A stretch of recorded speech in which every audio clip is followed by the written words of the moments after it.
Et sur le plan religieux, il faut que les Africains comprennent que leurs ancêtres qui ont été colonisés, qui ont été torturés, qui ont été massacrés pour les forcer à accepter la colonisation, ont également été torturés, massacrés et maltraités pour changer de religion. Les conversions au christianisme ont été faites par la force et par la violence. Alors, imaginez, et les ancêtres que vous avez, peuple africain, sont toujours vivants sur la planète des Elohim. Et ils vous regardent, et ils voient leurs descendants, vous, s'habiller comme leurs tortureurs. Ils voient leurs descendants aller dans les églises qui ont été mises en place par leurs tortureurs. Ils sont désespérés.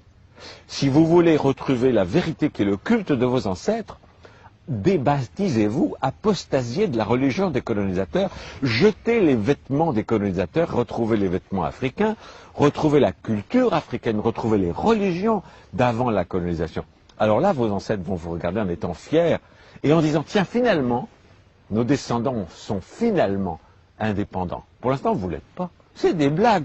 On vous fait croire à l'indépendance. Il y a un drapeau, il y a des... C'est des pantins, mais qui sont aux ordres des pouvoirs internationaux. Et vous le savez, en prenant un maximum d'argent qu'ils mettent sur des comptes en Suisse. Et en même temps, l'Afrique meurt de faim un peu partout. Le Vatican, s'il est tellement concerné par les pauvres et par la faim en Afrique et ailleurs, mais qui vendent le Vatican, et avec cet argent, il peut donner à manger à tout le monde.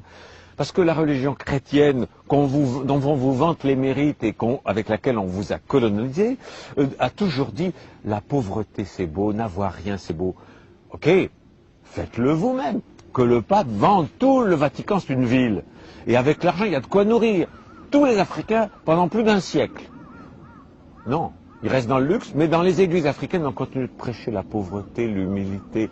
Et c'est des blagues, c'est la suite de la colonisation.